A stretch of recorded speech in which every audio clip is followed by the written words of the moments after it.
Hello. I just pulled a total all-nighter yesterday. I stayed up like a full 24 hours. I had an R assignment due at 1 p.m. That was my final, and it was worth like 90% of my grade. And I just hadn't been in class as much and stuff, so it was kind of a struggle to work on it. So I was literally up all night, like up until the deadline. I was awake all night and I ended up falling asleep at like 1:30 and I got like 5 hours of sleep. And yeah, so now it's midnight and I'm wide awake and I'm probably gonna like clean my flat, take a shower, all this stuff. I've just been in this kind of intense focus energy, like this kind of stale energy, because I've just been working on my project and working on my schoolwork, and R was a struggle. I've been in the house like all day, every day, because I haven't had that much money to go out recently, because I've been having some changes in my contract. I've just been studying all day, every day in the house. This semester was also a little bit about just survival, and I was just working all the time and also working on this paper, which was taking like a lot of my free time away. And the paper's coming to a close. My first semester came to a close. My first semester was hectic because I wasn't in class as much, like I said, so I had to do a lot of catching up. And I just feel a little like refresh energy, a little reinvention energy around the corner. I started a Substack. I haven't posted anything yet, but I've had multiple ideas that I've had drafted and like just in my head, not even on paper, just ideas of things I wanted to talk about. And I thought like it'd be kind of fun to start it up. And I had already been thinking that I should start essay writing because I love to write and I just enjoy it just generally. But I hadn't really thought to lean towards a Substack, even though my sister actually told me like a million times I should get on Substack, but I just hadn't. But a very nice person commented that they liked my video and then I should get on Substack and like it's like, "Oh, okay." So I did start that and I've been excited because I'm imagining all the learning and like actual stuff I can do once I'm not working on this project 24/7 and like I can actually learn new things and work on new things. I've been really excited for that. And I've also been like more in the zone about how I want my style to be. I did so much self-reflection along this project and I feel like I transformed into like a whole nother person. So I've been really excited to actually get more me time. And because this project is going to be done earlier than my deadline, most likely in August, that means I'll get the summer to me instead of having to worry about this dissertation. So I think it's just going to be like a me revolution. Like I just feel the glow up coming. I feel like the me time coming and like yeah, I feel like the minute I submitted this R project, I was like, "Oh, like I actually am gonna start to have time to myself." And it was just such a massive shift in my vibe today. And I mean, I haven't like actively done anything with it, but I've just been feeling that energy of like, okay, I've got free time. I'm gonna have free time soon. And I had already planned to basically budget my time for the until the end of January to finish this paper because my next final is not due until February 9th and it's a paper and I'm not saying I'm going to get the best grade in the world, but I think I can write it in 9 days just fine. So, yeah, the rest of January is just for me because I'm so close with this project. I'm really, really close to done. And it's like, I just want it done before then. That's like 10 days, 11 days away. Like, I feel like I can do it. But first, I'm going to show you my Vinted like favorites right now. I'm going to tell you the style I'm going to try gravitating towards. I have gone on such a journey. My sister's a huge fashion girl and she's got such a cool style and I get so inspired by her because she's got such an intense personal relationship to her clothes. But I have gone through so many shifts in me. Like, I've been in this really, I mean, this whole thing has been like the absolute most intense self discovery path of like ever. Like, it's been insane.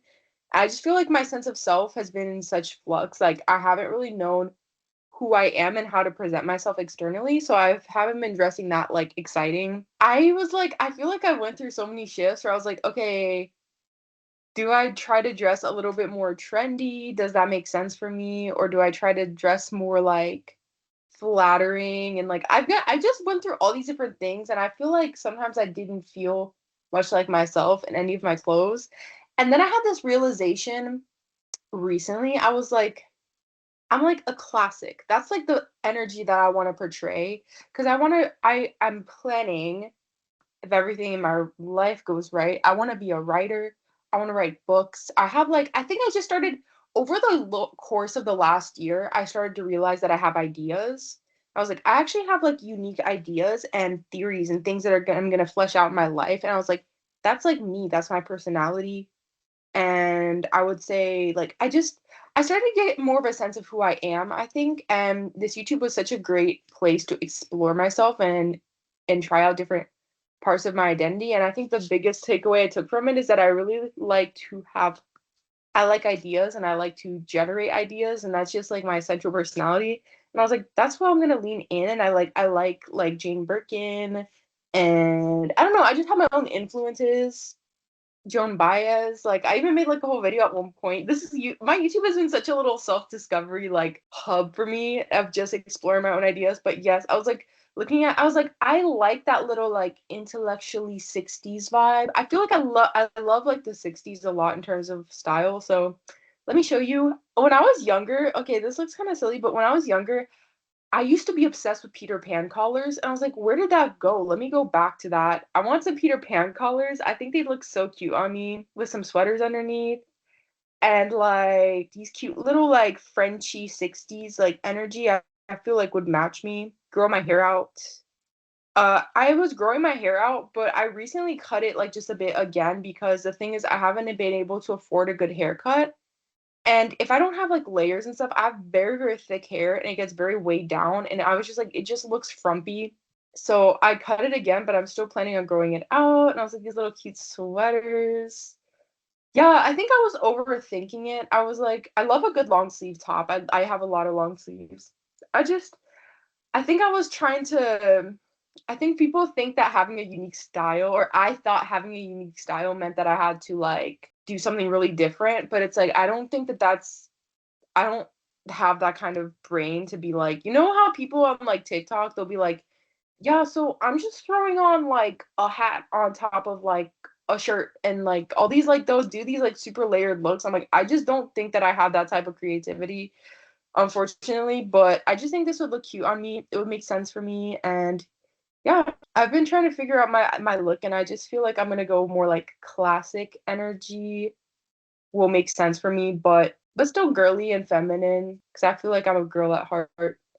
So yeah, I've just been excited about like my vibe, my style. Like I'm gonna actually spend time on me, go back to exercising, and like I've just been like I feel like I have a me revolution coming the minute I finish this paper too. It's gonna be like explosion of me. I'm gonna be writing essays. I'm gonna be having a new style. Like all these different things I just feel coming around the corner. Like I'm gonna feel cuter. I'm gonna get a haircut. I'm gonna like do the workouts I've been planning to do. I'm gonna do more yoga.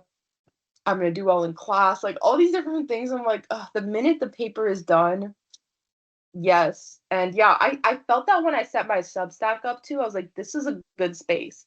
This will be a good space. I will be writing essays. I have so many things to write essays about. I got a lot to say. So yeah, I'm really, really excited.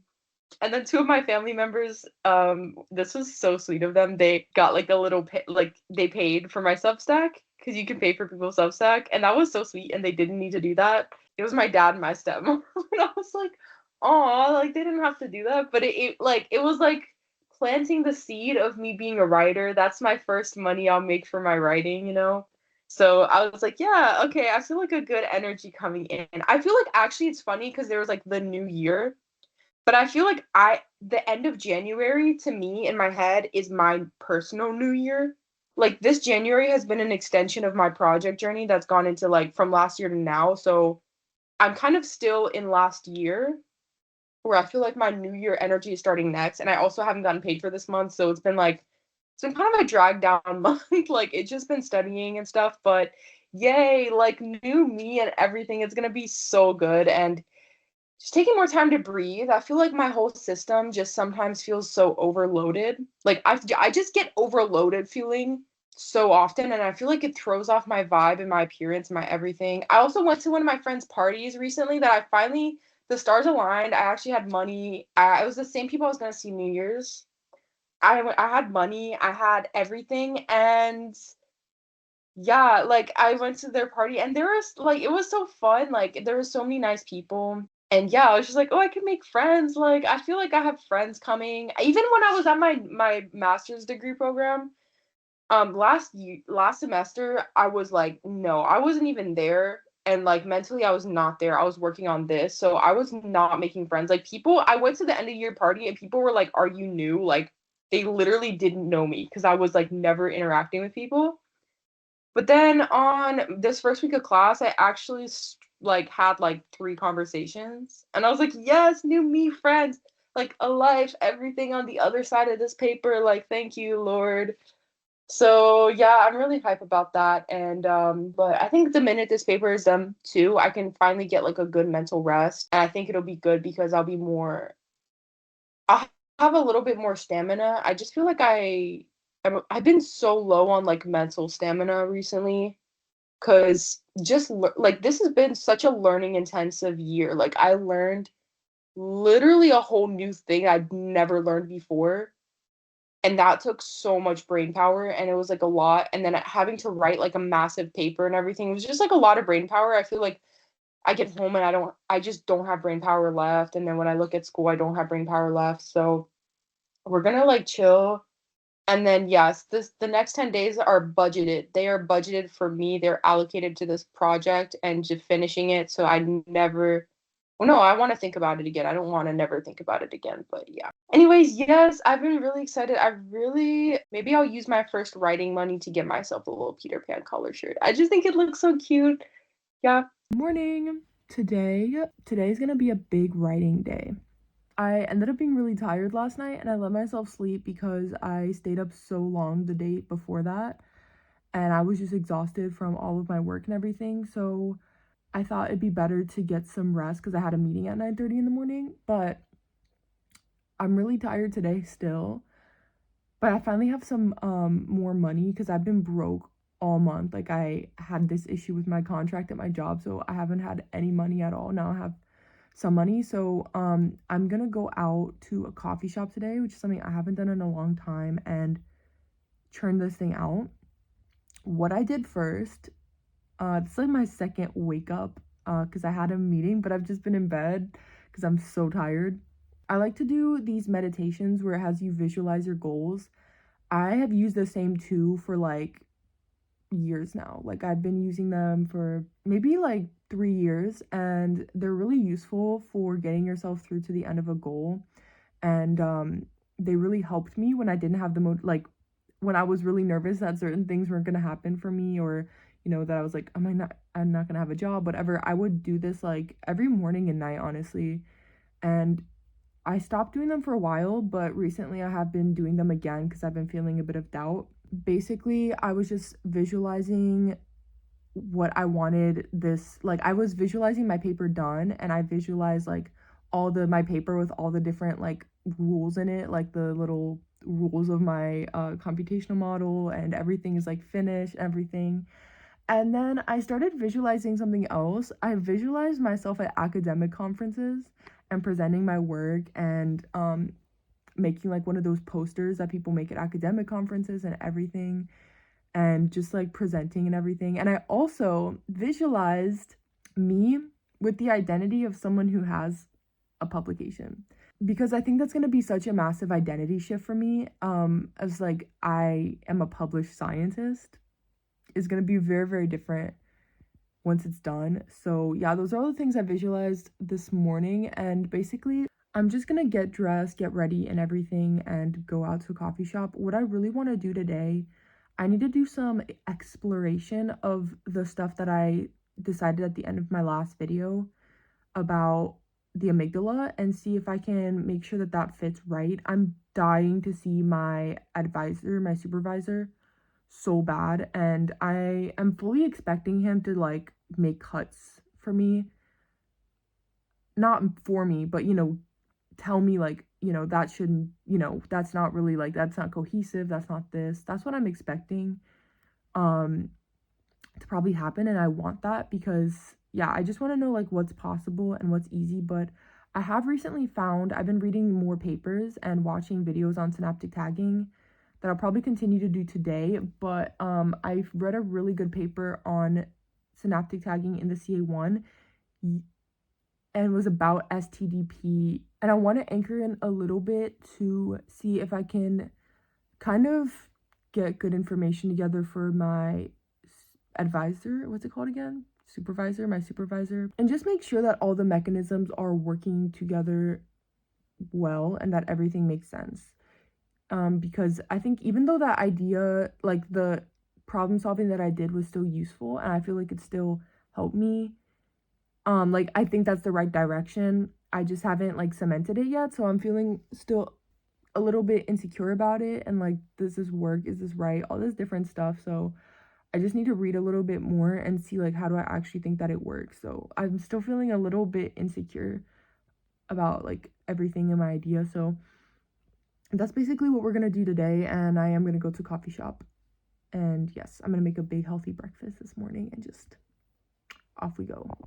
Okay, annoyingly, so I went to a coffee shop basically to get everything ready. So I was sitting at this coffee shop, but unfortunately the music was really loud, so the first little bit just got drowned out, which I'm about to complain about in a second. But yeah, I basically just came to do like some studying, but I started to ask ChatGPT some questions about this certain aspect of how the amygdala worked and how it basically produced certain chemicals that produced acetylcholine, but it wasn't vibing with my description. Like, it took it really literally. First of all, I said the acetylcholine makes NE go up, and it was like, no, the amygdala does not produce acetylcholine, or it does not produce NE. I'm like, okay, that wasn't how I even intended it, but okay.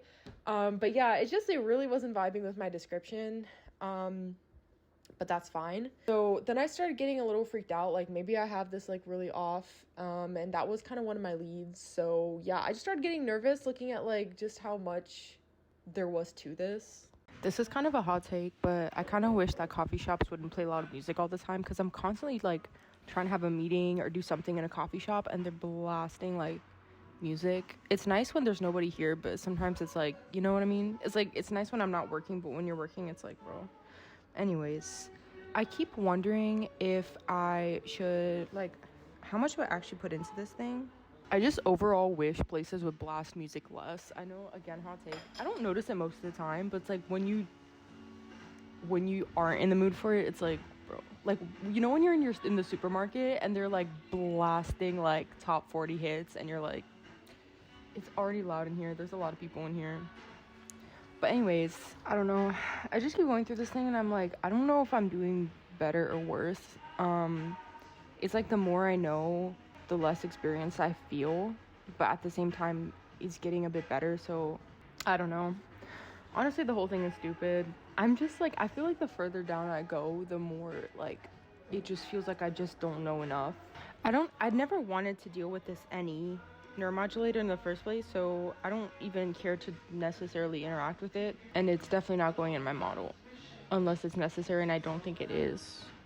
I thought I was gonna be at peace working at a coffee shop, but it's distracting in here. I've also been running out of steam power for reading. I've learned so much this year, like so much, and sometimes I have to remind myself of that when I get kind of annoyed at the things that I don't know, because like I taught all this to myself, and sometimes I forget that this was already a lot of work. And yeah, I've been getting a little bit like tired of reading, and I think that's like not helping, because in the beginning I was like very like, I was like in like just inhaling text all day. Not all day, but like I'd read like 2 texts, 3 texts a day, and now it's like, my god, do I have to learn something now else? I'm just a little lost on where to go next. I feel like I'm so close, but it's all like relatively tight, I think. Maybe it's not, but I feel like it is kind of it's like getting tighter, and I know what it's supposed to be doing, but like something is just a little bit off. This is what we did last time. There's so much going on here. There's a lot going on here. I'm just kind of getting lost in the sauce, which is insane, because like I made it this far. This was like a lot of sauce, but and I wasn't getting lost, but like I feel like just now I'm kind of starting to get lost in the sauce. Like there's a lot going on. I always look back on my own life for advice. My life has taught me so much. It's been like just, I feel like very wealthy with wisdom and guidance from my own life experiences, because I just always feel like I have something to look back on, and like I learned so much from different things. And I'm remembering when this was one of my first videos. I was walking around, like I got really sad. This was literally like this time last year, like almost exactly. It was like 11 months ago. And I was walking around and I was getting really sad because my job, like my money was really low. It was very, very much like a parallel to this time right now, but my money was really low. I was struggling because I wasn't getting enough money with the nanny job that I had. And I was like, how do I get through this? And I also had been rejected from multiple different programs.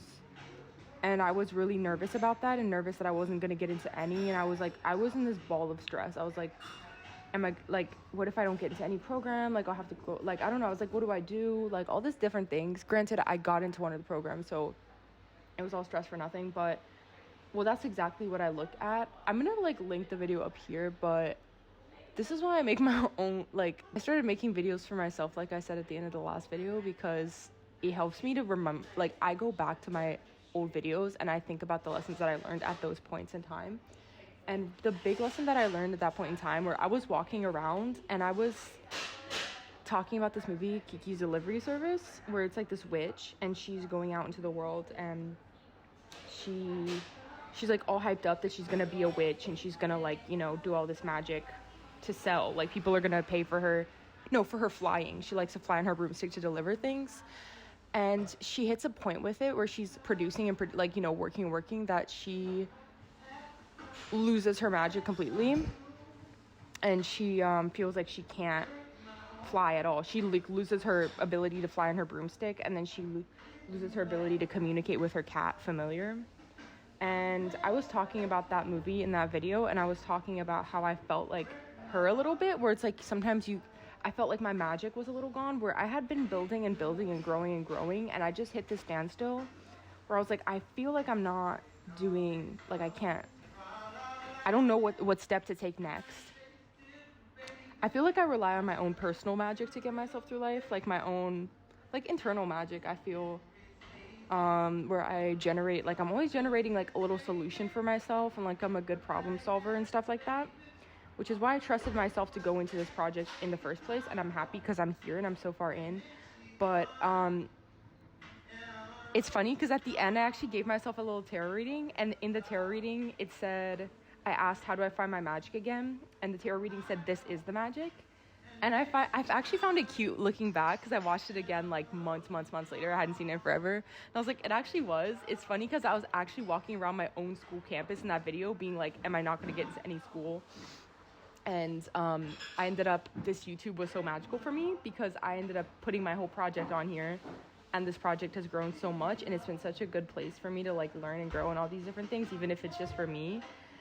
And that I had just started my YouTube. That was literally like my third video that I'd made. And it's kind of cute because I was like, oh, it was the magic. Like, that literally is the magic. You started your YouTube, like, it's gonna turn into you working on your project that you wanted so bad, and all these different things, because I felt so stuck. And I was talking about how sometimes you have to like step away for a while, and sometimes we get too obsessed with like working, and sometimes you just need to step away and do completely different things, which is what she does in the movie. She goes out and she makes art and all this stuff, and then the magic will come back. And I think I kind of feel like that's the lesson that I'm going to take from my own life today, that like I think I am trying too hard actually right now, and I need to just breathe. And I'm just getting like overwhelmed, I think, because it's funny to get kind of overwhelmed at this point because I have so much. But I think, like, you see, I feel really close to this being like on its way to done. Like, I have all the pieces, but it's like all of a sudden I'm feeling like I'm just kind of stuck, and like I don't know what to do, and I'm getting lost in my own theory, which is really annoying. But I think I'm gonna try to do like a magic getting backing day. I don't know, because I just am looking at this and I'm like, I don't know what to do next 100%.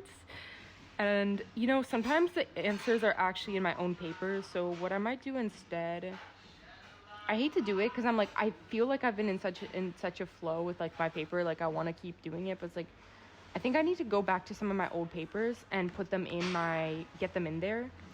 And sometimes that actually has answers for me. Like in looking at my old papers, sometimes I get like, oh, I forgot that I read that, or oh, they actually had information about the amygdala in there that I didn't remember reading because it wasn't relevant to me. So I'm gonna see if maybe there's a solution within the papers that I already have, or maybe I just need to take like a little bit of mental break, especially because I've been just going like I all last week I was waking up 7 a.m. I had my neuroscience exam and I had my what's the other one? I had my R exam that I was up literally all night 2 nights ago. So I think I've just been a bit depleted and just like I can't learn anymore right now. So I think I just need a mental break because I'm just like I'm definitely feeling like I'm getting lost in the sauce and just feeling like I don't know what the last piece is, even though it's like it's all here, but it's like I just need to sort through. Yeah, I've just been feeling like a touch inadequate, and also like this is a very complex theory. It's very complex and there's a lot going on here. It works together, I think, but it's just like a lot going on so far. I also really want to talk to my advisor because I need someone who's gonna look at it and know what to cut.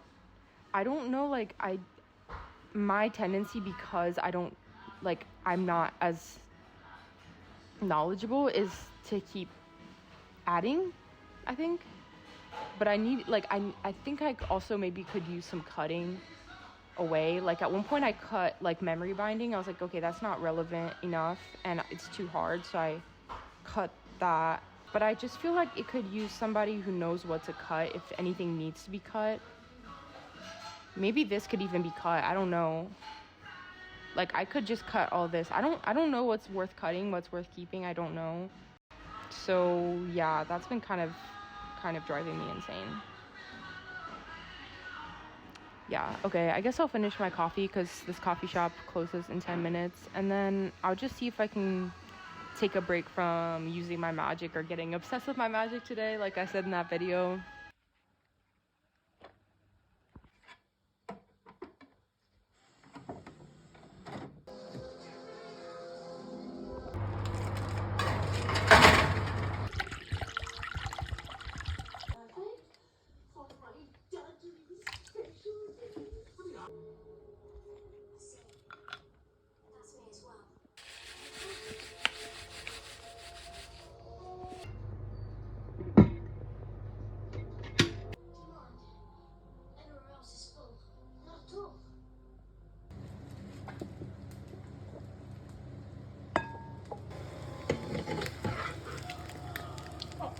No.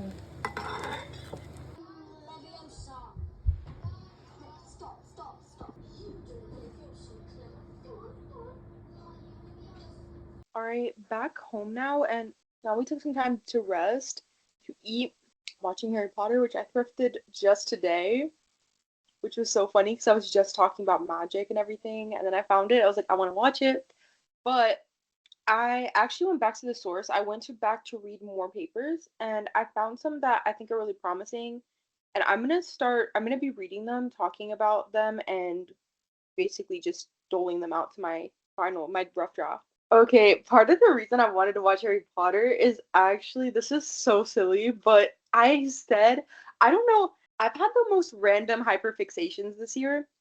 And one of them is that I want to go to Universal Studios so bad.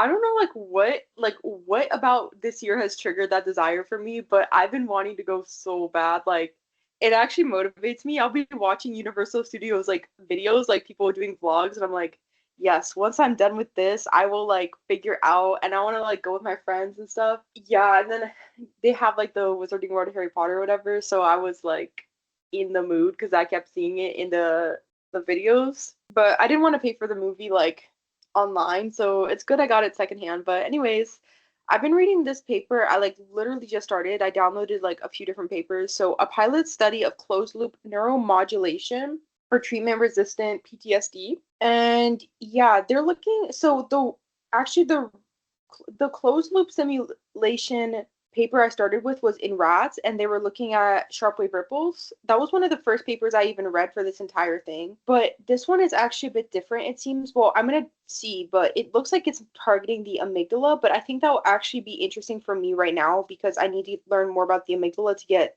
this last piece together. But it's also been making me excited because these are actually being tested in humans, not rats, I think. And I don't know if the tech is like super like I don't know I've never seen what these machines or these whatever they are look like, but I've been imagining a therapy that I haven't worked on it in like quite a while. I'm gonna read the method, but I thought it'd be such a good potential for things like dissociative amnesia and like stuff, and based on what I've been researching. But I don't know how advanced the tech is that it could be like bigger, you know, but it seems really promising from the things that I've read. So I'm gonna see this one, but I've been a little bit confused on how to because a lot of the stuff that works for PTSD, like PTSD and dissociative amnesia are kind of interlinked. Like you usually get this dissociative amnesia from trauma. Like it's not just random. So it's kind of like I feel like I'm in two places at once. So I have these papers open that I haven't read yet about CPTSD and dissociative amnesia, if CPTSD should be considered a dissociative subtype, and then also I just feel like they're very comorbid if you have it's not that most people that have PTSD have amnesia, but a lot of them do have memory issues. And then also people were talking about there being like a subtype, but I've been a little bit confused on how to basically implement that. I have a lot of side projects that I've worked on alongside of this project here, and yeah, I've been like I want to flesh them out more. I have one that's like a software which is kind of rare. I have two that go in totally different directions. I have one which is a therapy related to all of these different principles and stuff, and I want to make that's it's kind of been motivating me to finish this because I want that information to put that together. I don't think that I'm gonna go a hard psychology route, but I started to imagine it based on my lived experience. And then I also have this little software thing that I was imagining too. That one's a bit more out there, but I definitely want to keep reading for it and stuff. So, yeah, I have a lot of different things I'm really interested in continuing post this. And then I have a lot of research ideas, so I've been kind of excited and just wanting to be like, okay, I'm published now, you know. There's so much interesting and exciting trauma research coming out too, and it's so cool. Like I love to see this kind of stuff here. I'm just trying to sort out like I keep feeling like I'm really, really there and really on it. And then I feel like I kind of get kind of like lost and confused. I'm like, what? Again? And just like where? And then in patients with diverse stress related psychiatric disorders, increased amygdala bold activation to fearful faces correlated with a memory bias towards negative stimuli.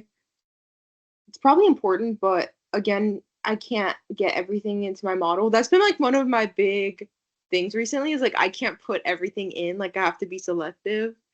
But, you know, if I could make the world's most complex computational model and put everything in the world in it, like be like, oh, okay, there you go. But I can't. So whatever this thing is that I'm gonna add, I would really like it to be something very solid and very like good backing already for it because I don't know, I just like I want it to be very sturdy.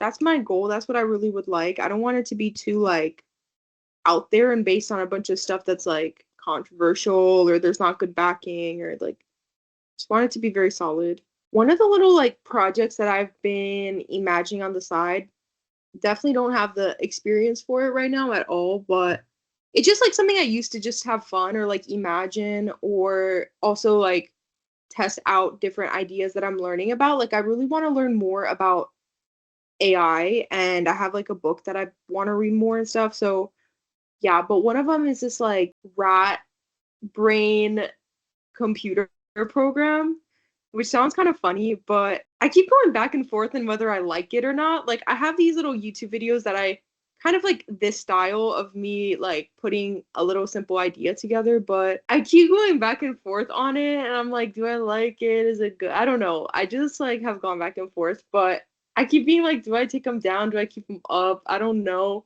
But I just thought it would be kind of cool to do some kind of software that starts to put together and accumulate things that we've learned from computational modeling and also from biological studies and can kind of create predictive models. Like people, I keep going back and forth because it's like, oh, AI sucks, but AI is good in a medical context. And the reason I thought it would be cool, obviously, I don't think you get like oh, you're a totally usable result, but I think it would be a cool way to sort of draft up ideas or like kind of explore preliminary sort of thought processes about, it's like a way to just simulate experiments in a virtual space. I thought would be kind of cool. And then you can obviously take that and like write like a grant with it or just imagine. I don't know how like accurate it would be, but it's just something that I've been kind of imagining recently.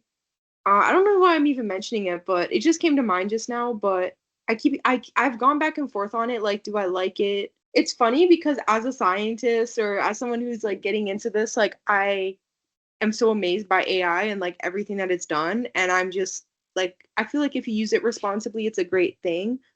But as just like a layperson, sometimes I feel a little bit of like hesitance towards AI or like, there's so much anxiety about AI, which is so valid because I don't like the whole AI art, AI slop thing. I think it's just weird. I don't think like I feel the hesitancy and I think that the hesitancy comes from the more general use AI, even though it's great. Like as a researcher, it's helped me. I think as like within a research scope, I think AI is like amazing. And I think people should learn to use it effectively in like an academic setting. I don't think people should cheat with it. I think people should learn to use it like an encyclopedia or something that gives you possibilities, but then you go and you read and everything, right? But I don't I don't always like how it's used like outside of that. It has had amazing uses. Like, I mean, it's great, obviously, but I just think that like I just understand the hesitancy and sometimes I get in my head about it and I'm like, do I want to help like I'm like, do I want to help further AI? But it's like, yeah, I don't know. Who knows where it'll go? It's just like my little idea, but sometimes I get in my head about it and I'm scared of androids. I don't know if we're anywhere close to that. I don't fully think that we are. Like, we don't even really know why consciousness exists to the degree that people think that we do. Like, we don't. We have really, really good theories of it, but nobody has, like, I don't think we're so close to making an AI that's sentient at all. I personally think, but I might be wrong. I might be surprised. I think that people actually, as great as AI is, I think that people overestimate it and over like kind of I just think they overestimate what it can actually do and what it actually is doing because until I started reading about how it works, I was like, "Oh, like what is this? Like it actually understands you and can talk to you." It's like it actually doesn't understand you at all. Like it's literally just throwing out like it's just literally predicting like word by word. I actually read this. I've been was reading this really good book. I haven't had a chance to finish it, but it's about how ChatGPT works. I'll like put it up here. It's really good. I highly recommend it for people that are interested, and it's very simple to read and everything. It goes into how ChatGPT works and those types of models. And obviously it can do such amazing things, but it in a way it's really not as far off from something like Akinator or like 20 questions. Like it's really good at predicting and making sort of probabilities. It's not actually doing like it's not doing as complex work as we think that it is. It's not thinking to the degree that we think that it thinks. I think until you start reading about it, because I just recently I've been reading about it and I was like, oh, it's really not doing the kind of level of complexity that I think it is. And it's getting better. It's scary. It's getting better fast. So I'm not saying that it's not anywhere near there, but it's definitely not sentient at all and it's not doing its own thinking. It's throwing out really, really good like probabilities in like a lot of complex ways in different places. But yeah, I just think like sometimes it scares me to be like, will we ever make androids and do I want to even like do anything AI? Like I don't want androids ever, ever. And like I think it's dumb. And sometimes it scares me. The world that we live in is so dark. I get kind of scared of like every improve. I feel like technology is moving so fast, but we human beings internally are so slow. We have recently gone back to like medieval times or something. like we just like I feel like technology moves so quick and we just keep going backwards and we just don't keep up at all. And that's what kind of scares me because I feel like we need to have such an energetic shift to keep up with the rate that the world requires of us of like, okay, what kind of weapons can people make with this? What kind of world can we live in? And all these different things. And like we need to have more awareness and move past certain ideas, I think. But yeah, I just feel like we're just not ready for that. I don't think it's going to happen anytime soon, if we're being dead honest. But I just mean, like, I think that it kind of scares me to see how fast things go. And it makes me feel like a bit of anxiety to think of how people could use AI in the future. And yeah, there's just a lot of individuals I don't particularly trust or enjoy the existence of, like billionaires that are full of themselves and all this stuff. And, they got all this access to all this tech and like I'm not gonna name certain specific things, but I have certain things that I've been reading about certain people's like tech, and I'm like, you didn't think this one through very much. And they will put this is the thing, they have the money to push and they have the money to like avoid accountability. I'm not gonna lie, I'm thinking of Neuralink right now. It's a cool idea, but at the end of the day, it really makes me nervous how like it, there was like let me pull it up for you. Okay, then I'm gonna go back to work. But I just like I don't know why this is on my mind, but this is a thing that scares me about rich people in science. Okay, because I feel like science should be done by like universities and things. What's the push? This is the one that like makes me like ew, like kind of icked out. Like, what is the push? With they killed a lot of animals trying to do these brain chips. First of all, I would never put an Elon Musk brain chip in my brain. Not never. You could tell me it'll make me fly and give me magical powers. I'll not put a single thing in my brain ever. I'm sorry. That's the first. Like, okay. But they're doing things and I'm like, it could be so useful, but it really makes me nervous the way that like wealthy people in science make me really nervous because they have the money to just push and push.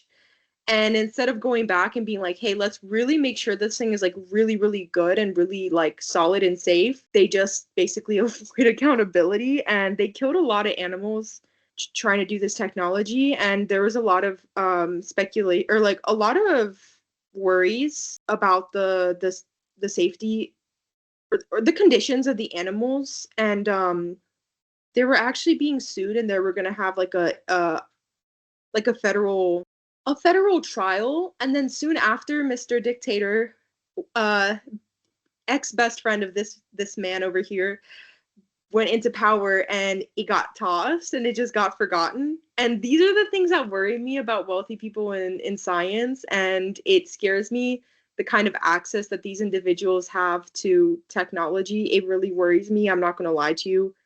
I don't think I have to pretend to like billionaires. I think it's greedy and selfish to be a billionaire. And I just think it's very worrying. So I just worry about the kind of technology that we have access to and then the level of greed and everything in our world. It worries me. I'm not going to lie. And that's not to say that this technology couldn't be great. It could do amazing things, but that's just what scares me. See, like, they're really like, in general, we're not moving fast enough. It's driving me nuts. There's also something important about taking it slow and making sure that everything is good and safe and solid. And yeah, that's just what makes me nervous about our current state of the world and then the state of technology. It scares me. And I love technology, but sometimes it scares me to go into that world because it's like, what kind of, I don't know, technology is great, but I'm just like, people are raising concerns internally. You get me? It just kind of scares me. And yeah, the kind of access to like the kind of AI and stuff that people could have access to, yeah, it's really worrying. And it worries me as well that our government hasn't taken like immense sort of steps to put in legislation about AI and what do we need AI to be and what doesn't need to definitely not be.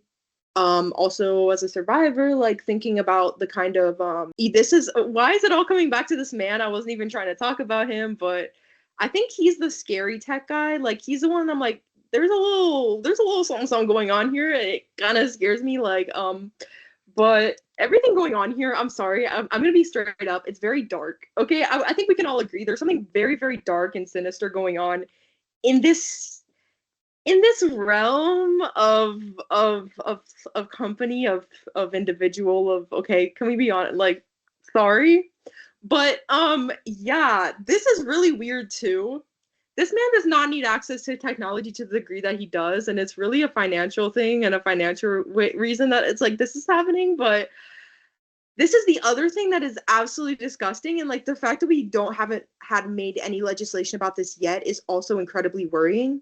Yeah, this man, we need to take this tech away. Like this man needs a timeout and to think about it. This is just like everything just highly irresponsible from a scientific perspective, and science like needs to be very responsible, very thorough, everything. So yeah, I don't know. I wasn't meaning to talk about that, but it gives me, I'm a very intuitive person, and it gives me a very dark feeling when I see the kind of like when I think brain chip and Elon Musk, and I think, and I just get a little bit of like a that's not, nobody's putting a chip in my brain for sure.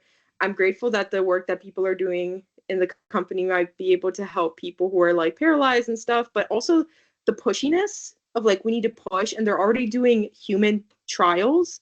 And I'm like, bro, you're killing animals by like you're killing a lot of animals, and this hasn't fully like this never got sorted in like a this never fully got sorted in like the federal trial at all. It got pushed away, and it's like, but now you're going to do it in humans.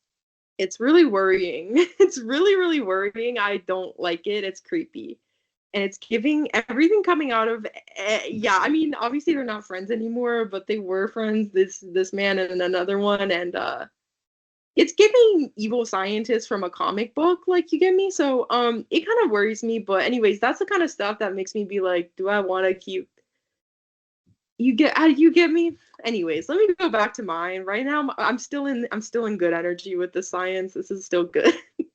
But it's, I think tech just scares me a little bit, and AI scares me a little bit because I just think we need to do work, but also it's been amazing in like medicine and stuff. So not saying it's all bad, but yeah, that's why I keep being like, do I keep it up? Do I like it? All this stuff. Also, I don't know if it's good because I'm not an AI person, but I was just like having fun, like making, just learning and making little videos and stuff. But my projects that I worked on this year, because I worked on a lot of different little things.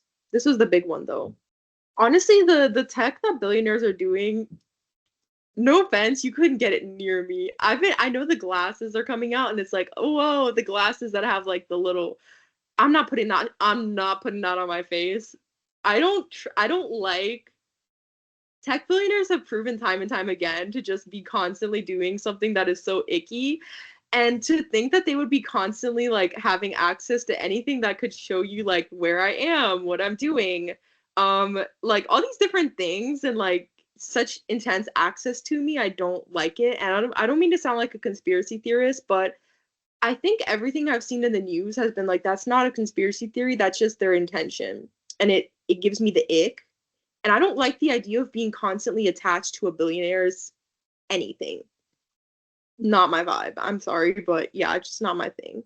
Not to say that it's not like amazing and interesting tech, like it is interesting tech, but I just don't like the invasiveness level that we're getting to with our technology. Like, I feel like it can only get more invasive from here, and I don't like the invasiveness. It creeps me out. I'm, like I said, I'm never putting a chip in my brain. You can tell me it's gonna like literally, you can watch movies in your brain. I'm good.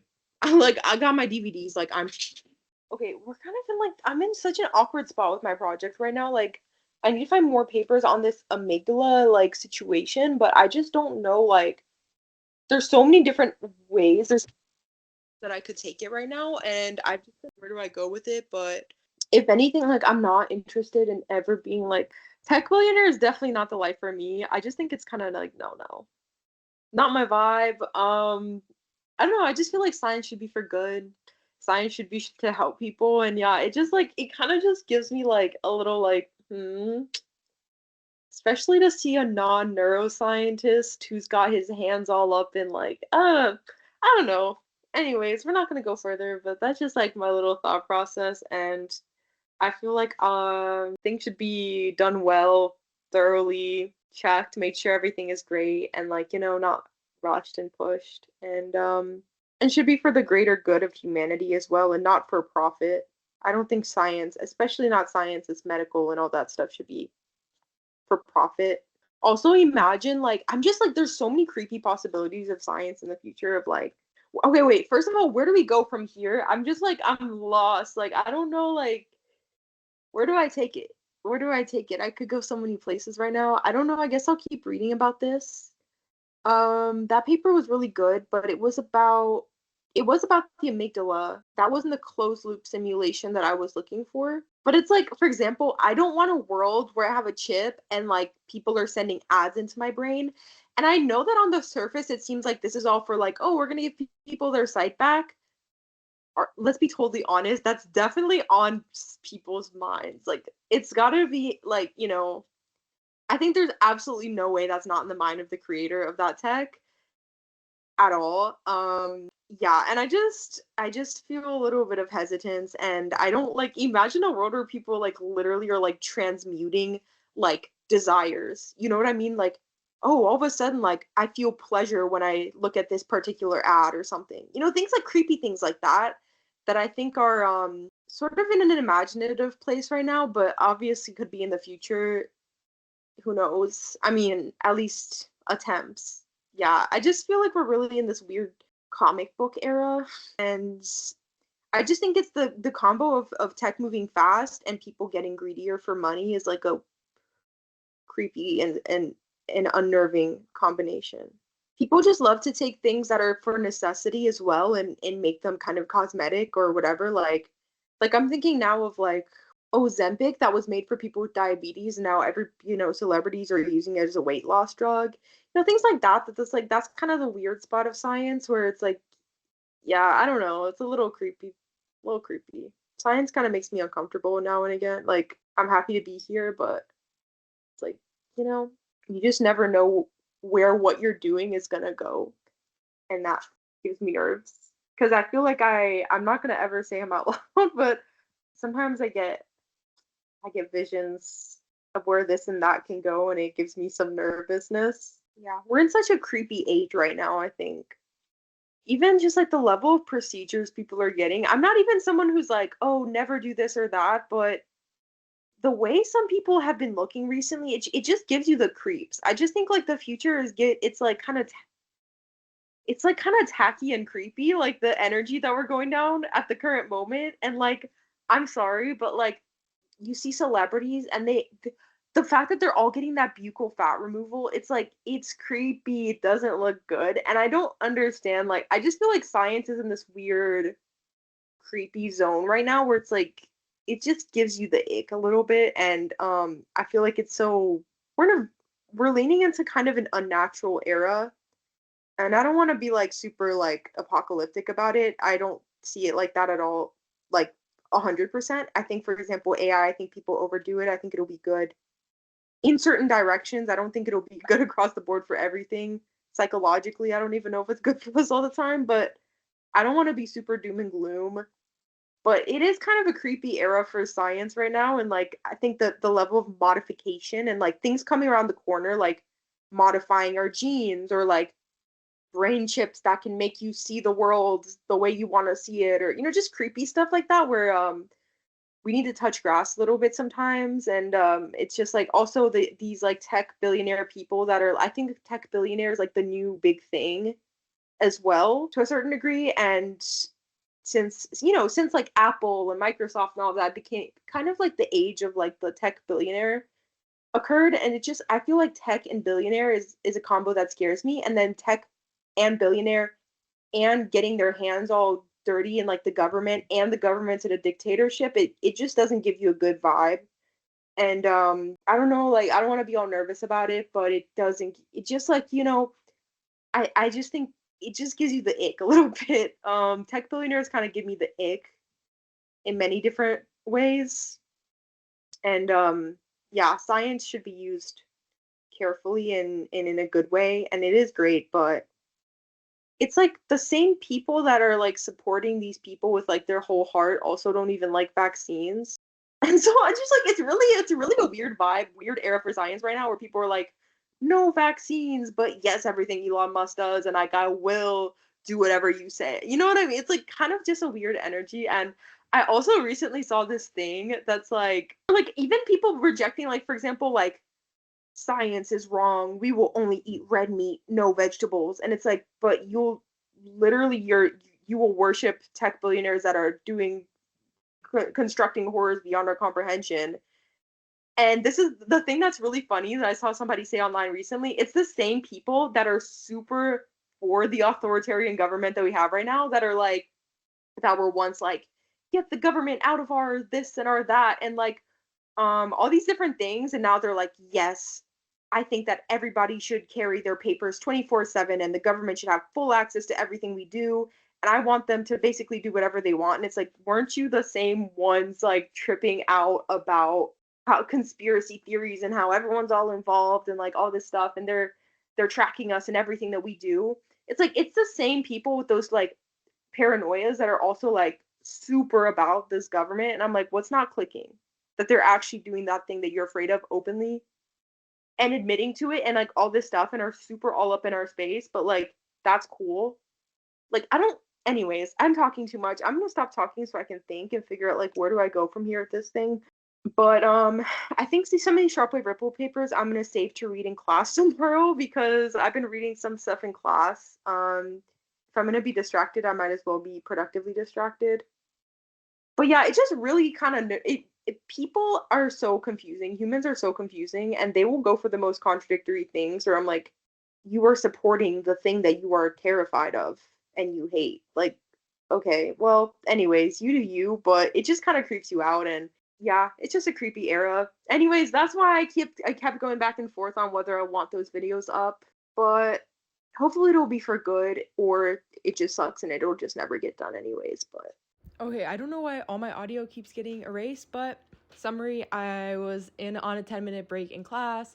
I was really hyped up because I found something really useful. Okay, you get the idea. first, we have this paper. Functional connectivity from the amygdala to the hippocampus grows stronger after stress. It's good. It didn't like basically what it was showing is that after see, this is how I want every paper to be. It was a chronic stress procedure, but they had the information after the acute stress, which is what that other paper didn't have. That really annoyed me because they didn't have the technology. I think like it was a bit of an older paper, but this one had what happened after. They basically kept these rats. They did like an inescapable stress procedure, like restraint stress, which is what my other one is focused on. So that made me really happy. And basically, they were trying to look at like how the amygdala and the hippocampus work together. First, it was confirming things that I was worried that I was wrong about, but were right about. Basically, how the BLA, so this one part of the amygdala, basically starts to grow through stress. But what it was showing, okay, for some reason it deleted all of my highlights, but basically what they showed is that after the first 2 hours, this thing here, AEP, I keep forgetting what that actually stands for. It's like auditory. Basically, I think it means how much the rats respond to sound. It was basically up, even up to a day after the acute stress. So the rats were basically like extra sensitive in the way that these two pieces connected and persisted after a while. And so that was already good information, and I was really happy with that. But it wasn't as specific for brain parts that I was looking at, except, I mean, they do talk about the amygdala and the hippocampus, but I was like, how do I improve that? They did, this actually made me happy too, is that they said that even though things changed with chronic stress, the initial response to stress is remarkably similar in the amygdala and hippocampus. I don't know, I need to read this part more, but then this is the one that I was like, oh my gosh, I'm so happy. And my life is now more at peace. But it was this paper, From Specificity to Sensitivity, How Acute Stress Affects Amygdala Processing of Biologically Salient Stimuli. This one was so much more specific. And they're talking about the same thing and about how people get more sensitive after stress, um, in acute stress. And what happens is that they actually get more like they're for a while more without really like without as much specificity. They're basically really drawn to salient stimuli, so things that are kind of draw your interest or novel. And they had these people looking at faces that scared them and faces that were like not arousing at all. And the people who looked at the acute, like the faces that were stressful, basically after for a while, they we're more sensitive to salience, and we're more sensitive, like just heightened sensitivity, but in like a broader way. So even things that were like, so as stress increased, amygdala reactivity to equally high levels for both threat related and positively balanced stimuli. This heightened sensitivity in the amygdala seems to be accompanied by lower specificity.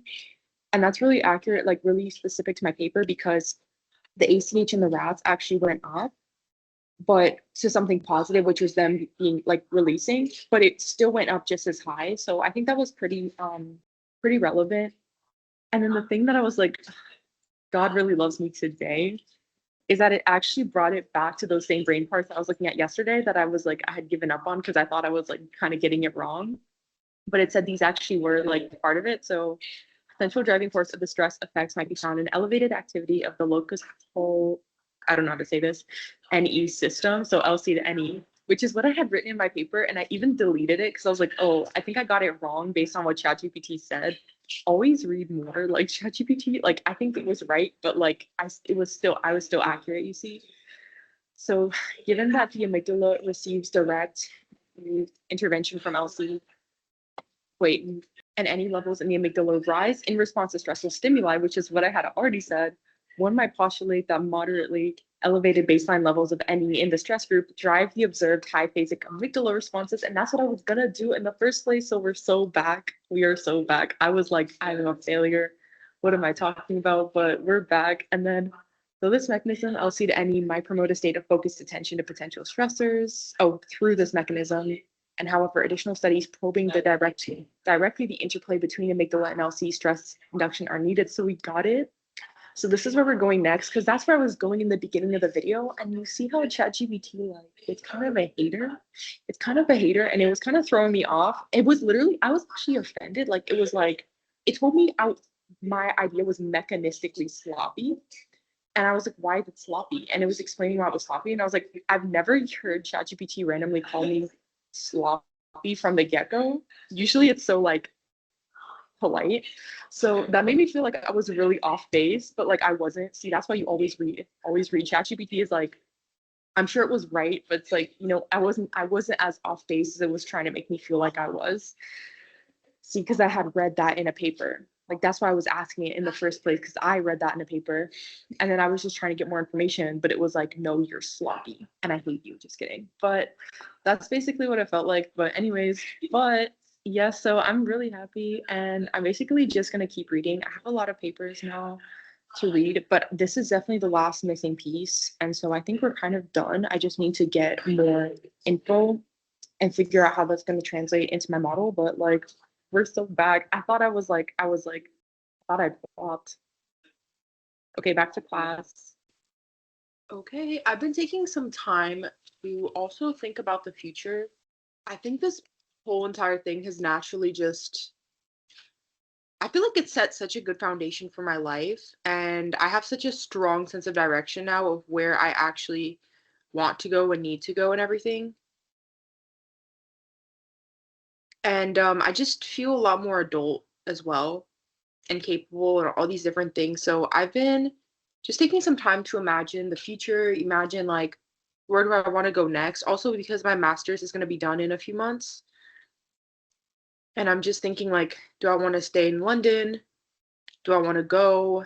That's probably been one of the biggest questions. But I've been leaning towards going, even though sometimes I'm in London and I'm like I love it here. Like I have such a, it's not even love hate, it's just like love versus homesickness, where it's like I like it a lot some days and I don't know, but I just have never fully felt at home like 100%, and I think it's just been a really good place for me to kick off my life. I don't know. It's been such a complicated decision to figure out like where I want to go, but I've been just trying to think about my 5-year plan and my 10-year plan, and I took some time today. I kind of fell off on budgeting around the time I started this project. Like I actually went to I have a budgeting spreadsheet that I use that I will link below, even though it's like I'm not that attached to it, but it's a good spreadsheet. And I was really consistently budgeting, and then I went today to check like to fix up my budgeting sheet, and I saw that I dropped off genuinely like the exact time I was starting this project. So I just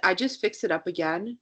And I feel like this has been such a big cycle in my life that's kind of ending now. And it's just really had me reflecting. I'm just writing a 5-year plan and a 10-year plan in my planner. It's just a little moleskin notebook that I turned into a bullet journal and has a little Hello Kitty sticker. I've just been feeling myself getting more together. And I think it's funny because in a lot of ways, this project threw off so many of the routines and things that I was building before. But I think I just feel so much more internally integrated.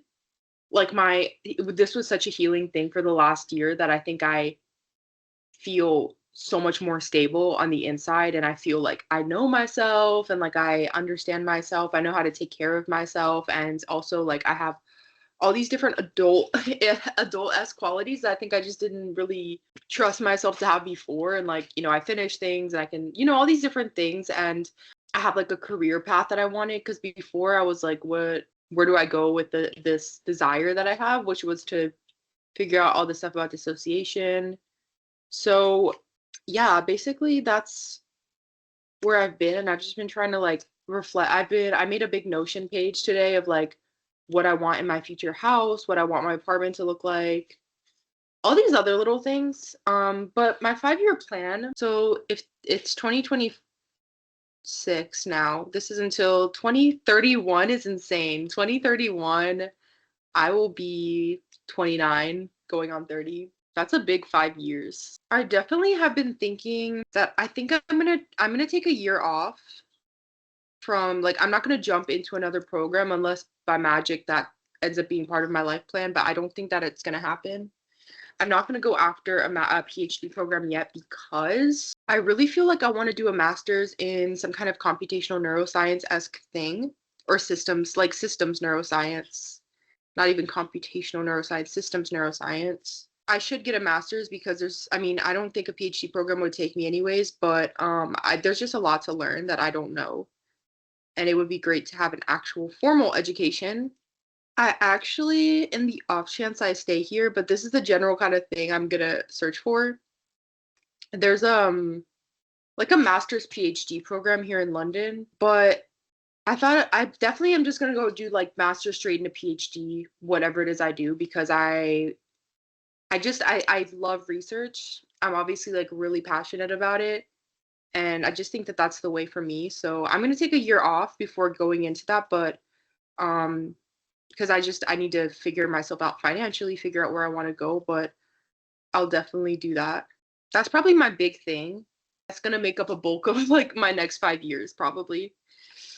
So that means 2026 to 2027, I have like a gap to fill. I don't know how my career looks in the next year. That's the funny thing. I feel like the next year is like the weird one. Because I don't really know. Do you do like research assistant jobs? What I'll probably end up doing is I'm gonna schedule like a career chat thing with at my school once this project, like once in probably February, and see like what do I do this year? Because I really have no idea, like, what are you supposed to do for that? Like, I have no concept of, like, am I supposed to do, like, a research assistant job? Does that even exist for this kind of stuff? What do people do in an off year? And in that year, my cat is currently, she's like 14, about to turn 15, so she's about to be a super senior. Don't tell her, but I'm thinking I'm gonna give her 1 or 2 more years. She's pretty old, but she's very happy, but she's very, like, she's old. And I'm not moving her again. I want her to go when she's very happy and not, miserable and hating her life. So we're gonna enjoy that time with my cat. She's been one of the biggest pivots of my plan because I love her so much, but she's also old. So that's the other 20. She's like, that's the year of my cat. That's the year of Mosey, is 2026 to 2027. Enjoying Mosey's presence and getting more experience. And then let's see. She's pretty, like I said, she's pretty old vibes right now. And then by 2027, we should be applying to master's programs. I'm really heavily thinking about moving back to the US, but again, it's been very complicated because the government is whack right now. Like, it's not good. It's not good over there. And I don't want to run away from it, but it's also like it's just something to think about, and it's so unpredictable right now. Who knows what comes next? And yeah, that's why I'm not mad being in London. I feel like it's a great place to be. Like if I stay here a little longer, I'm not mad about it, but I definitely am homesick. I think I just need to finish this project and see where that takes me and finish my master's and see how I feel. But in 2027, we'll sow a bunch of like seeds. Like I'll apply a bunch of places. I'll apply to places in the US. I'll apply to places in the UK. And we'll just see where the wind takes me. And that'll probably take me to 2031 because master's is probably like 2 years. And then PhD program is like gonna be another few years. I'll probably lean into the 10-year plan. Where do I want to be in 10 years? 2036, I'll be like 34 turning 35. Insane. Life is just, it flies. Like it really flies. 2036. By then maybe I'll be like a postdoc, right? Is that within the realm of the next 10 years? Yeah, I'll definitely do like a postdoc something, probably. I want an established research career. I want to be doing research for money as my daily job. I want to be saving for retirement. I hope I will be married by 2036. By 2036, I should be having a kid, actually. By then, definitely, let's see if I get over. Yeah, I gotta get started on dating if I'm gonna do all that. But it's in the plan. It's in the works. It's crazy. I have other crazy goals. I hope by then I've written a book and saving for my kids to go to school, to go to university.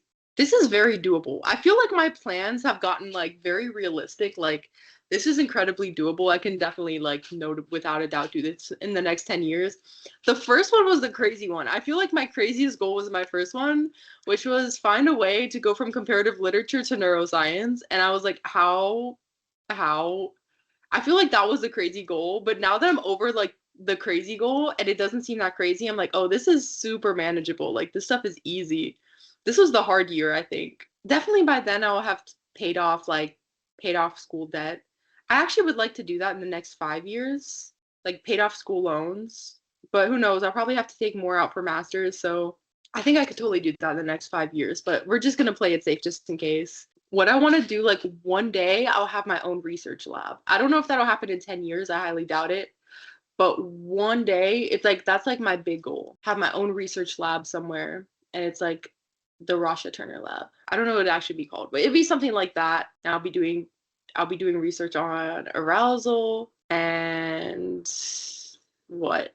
Neuromodulators. And like okay, this is what I was thinking the other day. I was like, I feel like my specialty is going to be like I think like dissociation and self disorders probably. I don't know how to put that together for sure, but it's something like that I think is going to be like my super specialty because I still have a lot of thoughts on that and memory probably. I'm just thinking of all my specialties that I'll have. The hippocampus probably, stress.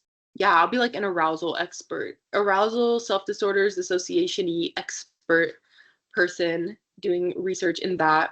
I just want to be really financially stable and I want to have lots invested. I feel like my goals aren't even hard anymore. Like that's the crazy thing. It's like I'm just looking at this like again, I'm just like this is so it's just I just feel like it's all easy from here. Like I already did the hard stuff, which is a nice feeling.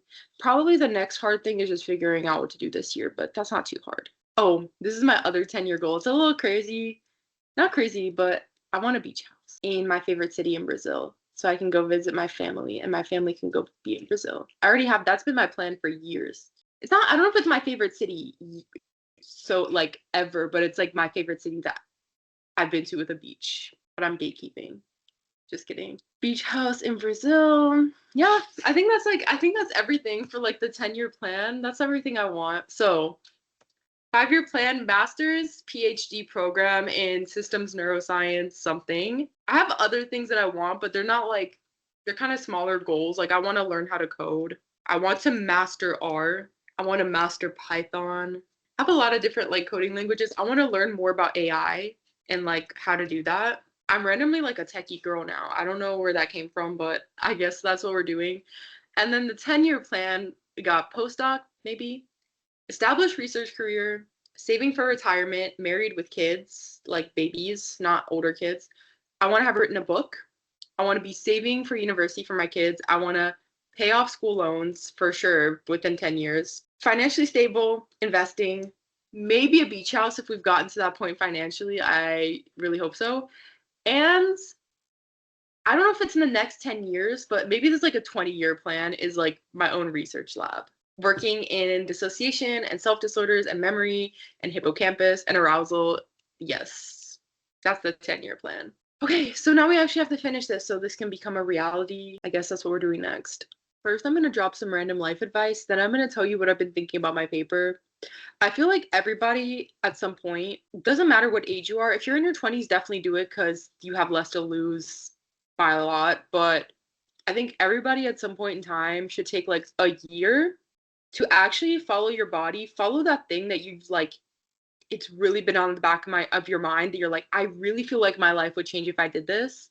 You don't have to drop everything. I still had a job, I still had school and everything. But I feel like it is good to take 1 year to do that thing you've been really craving like a lot, even if it seems a little nonsensical. I feel like it will realign your life like for good because yeah, I feel like this just brought me so much stability and inner peace and all this stuff that like it seemed a little kooky on the surface when I first started, and now it just seems like it makes so much sense. And it's like, okay, my life changed. I feel like everybody, if you haven't done it yet in your life, take like a year, do it on the side of like your job or whatever. That's what I did. But just actually follow that thing that you're really been feeling like guided down that way and like unapologetically.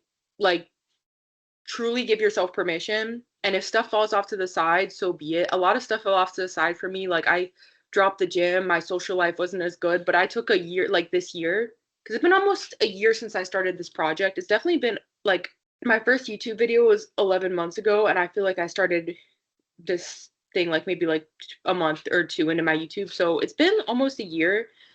And I just feel like such a changed person, and I feel so much better about myself. I just feel like a lot of times people confuse themselves and like they suppress the thing that they're like, your body is asking you to do something or you feel really called in a certain way. And so I feel like a lot of times there's reasons that your body you're be feeling called to that, and there's something that you'll really gain from it. There's some gift to find along the way. Is it going to go perfectly? No, but I feel like you will be realigned with something important or you'll learn something important. So I feel like this is the best thing that I've ever done. And I just feel so much more like I feel like myself in like the biggest way I've ever felt.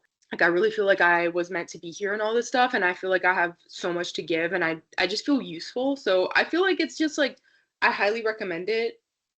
It seems like it's going to make your life crazier and like it might for a minute, but it really won't. I feel like in the long run, you'll feel better to have gotten that like that itch out of the way, or like you'll learn what the itch was about. Highly recommend it. That's the first thing. The second thing is that I actually think that my paper is going to be easier to write than I think. I actually think my big issue now is I've been reading papers so much today, and I noticed that people actually don't. I'm going into a lot more detail or feeling like I need to really expand on a lot of ideas that I don't think I really need to. Like, I'll show you my paper. This is one example. This is actually this is actually my supervisor, not to be weird, but yes, this is actually my supervisor who I haven't actually met in person yet. We haven't even spoken like face to face, but he is one of my supervisors. But I was just looking at this paper, and this is just one of them. This just happened to be the one I'm reading right now, but there's like a lot of different ones.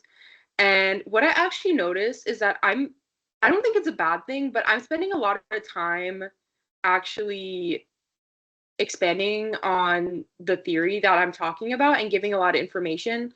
And I think that that's a good thing for my paper, but a lot of look how short this intro section is. Granted, he had an actual experiment, but yeah, and then I've noticed that trend across the board. I think that I feel like I need to expand on stuff a lot more than I do. He's only got 33 citations even. Like I'm feeling like I have to have like 100. Some papers have a lot.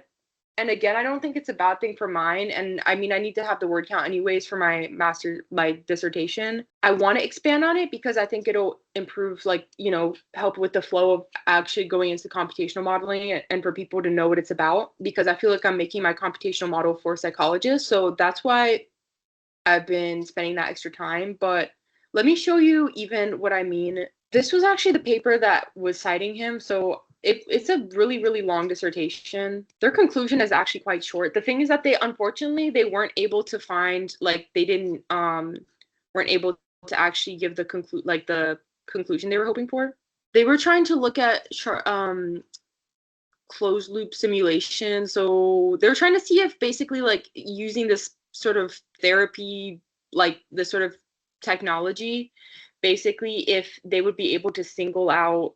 I think I'm trying to remember. I think they're trying to single out memories in humans and see if they could help things consolidate better. It's somebody's like PhD thesis, so like very long.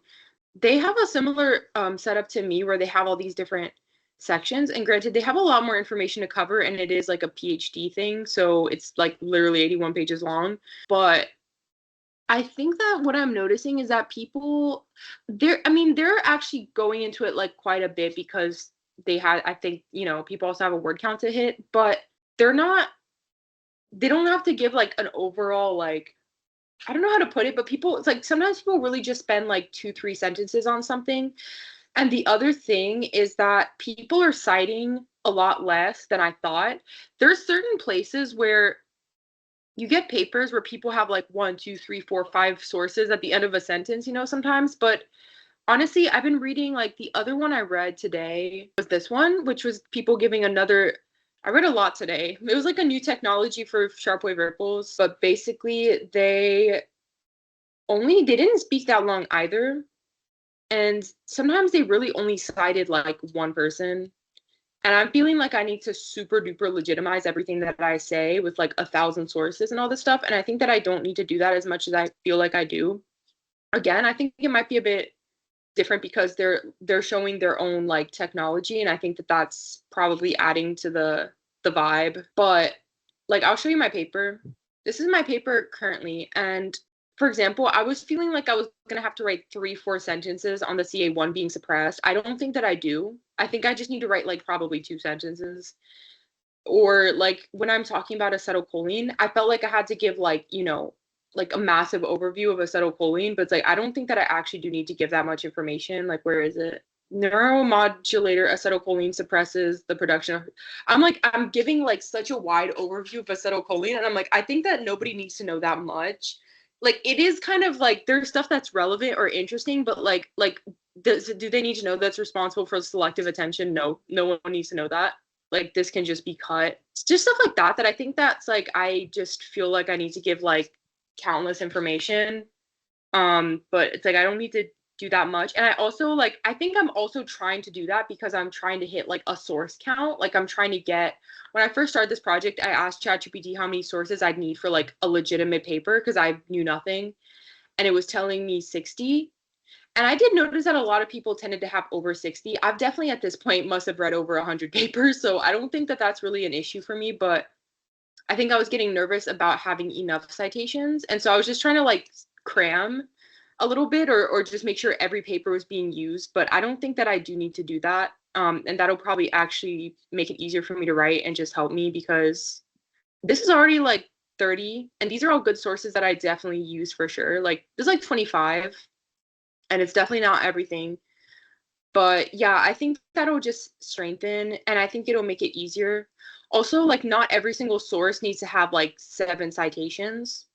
Like if it's true, it's true. Like I feel like I have to show like this is definitely true and I definitely read a lot about it and like I did, but like I don't like the one thing I was noticing in this paper, I think it was this one, maybe it wasn't this one, but I don't know. For example, this like one drawback of these experiments has been that such electrical simulation is not cell type specific and can cause elevation of intercellular CA2 plus levels.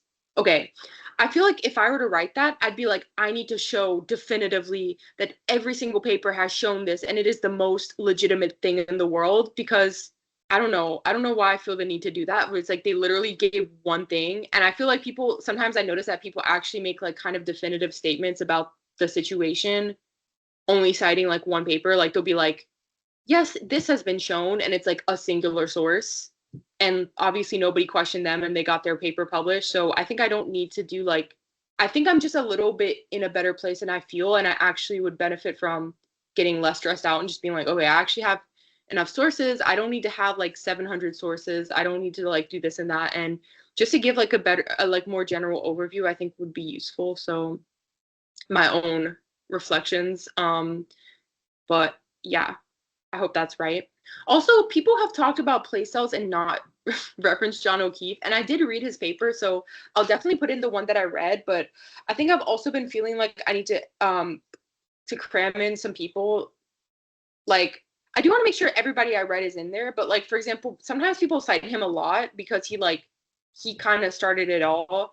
But if we're being honest, I wasn't as, obviously like his work contributed to so much of the papers that I read, but I wasn't specifically interested in place cell, so I didn't read like his entire, research portfolio. Like I didn't read that much on place cells because it's just not the thing that I'm interested in. I did read one of his papers to know what everybody else was talking about, but he wasn't talking about everything I'm talking about. So I've been feeling a little nervous, like looking at like kind of trying to feel like I need to emulate a little bit, but it's like I think I actually am doing fine and I don't need to do that much.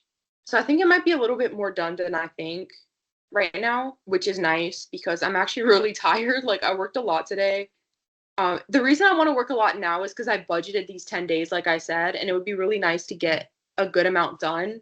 But I think it's actually more done than I think, like I said. So I think I actually just need to like narrow and to sleep. Sleep is very important as we can learn from these papers. So yeah. And I've been enjoying the reading actually. I feel like I perked up because yesterday I was talking about how I felt really tired of reading, but I actually perked up my energy and got really interested in these texts I've been reading. So yeah. But like for example, I feel like I need to read like 7 different papers on closed loop simulation, but I think 2 or 3 probably covers it. I don't need to read everything that there is to know about that at all. So, you know, I'm just worried that like what if that one source isn't enough or something. Anyways, okay, yeah. Again, I think it'll be nice to actually speak to my supervisors at some point. I haven't heard back from one because I think there's something going on that he's been gone for like a while for like emergency reasons. I could reach out to my other supervisor once my paper is done and see if he wants to have a read over and what he thinks. But the reason I haven't yet is because I really want to get my method section together, which involves my other supervisor. Yeah, so it's been good though because hopefully like I'll have everything set in stone because I still like even though I got this part like it's a lot more together, the part about I need to put in my texts basically on that salience thing, but I still haven't figured out like how do I want to represent that at all. I don't fully have the experience to know, but I'm definitely much closer. Like I think that whole NE acetylcholine situation is going to be probably my solution if I can figure out like all that. But I think that's probably like the solution. So yeah, I think it's actually doing better than I think. And I think there's no reason that I shouldn't get this mostly done. Like the paper, not the method per se, but at least the paper mostly done by the end of January. I don't know if I'm going to see my supervisor before the end of January. I mean, I really hope so, but I'm just not 100% sure that I will. But let's see what happens because I just like that's the only thing missing now is literally my method, which I've already started drafting up. I just need like some support because I don't know how to do the computational model itself. And I think I've made like a pretty good rough draft so far. Obviously, like it still takes expertise, but I don't know how to write the rules. And we do have 500 pounds allocated that I was going to use to see if maybe somebody would be like, if I could commission it. I don't know, it's a bit strange, but I mean, it's so solid. Like there's so much here. It's just like the only thing that I don't know how to do, which is so annoying because I would love to be able to just do it myself, is literally just write these stupid rules that I'm just like, I don't know how to do them. So it's kind of annoying, but yeah, so yeah, I don't know. I think tomorrow's gonna be a good day. Unfortunately, class has been a really good like work zone for me. But I try to see it as like the earlier I get this out of the way, the more brain space I have to pay attention in class because I already feel like more inclined to pay attention in class and contribute and actually speak to people in my program and stuff. Like I've been feeling more social and just more like, okay, class is happening. I'm taking a class on cognitive like cognitive psychology. And I think that'll be very interesting for me. I'm very excited for that. So anyways, okay, I'm done yapping. Yeah, I think that's gonna be it for this video just because I hate when I just yap for so long and then it's like a 2 hour long video. Like that's what I don't like to do, but I think it's coming along like pretty well right now. It's like pretty close to done, which is really exciting. And I also like was really thinking today about this has been like an era and like at some point I won't have this era anymore and I'll be done and that's going to be really weird because it's been such a big part of my life this year to like make these videos and be thinking about my project and everything and like I don't think it's like hitting me yet like fully that like I'm about to be done like very very soon. And then like that's going to be a big shift for me in a lot of different ways. Yeah.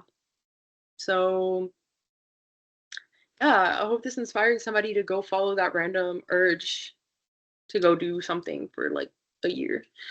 But yeah, let's see how it goes. These might be some of the last few videos, at least of me working on my project. It might be the last few. And then who knows, maybe I was like, maybe the series will continue with me being like my first academic conference vlog, or like I'll definitely make one when it's published.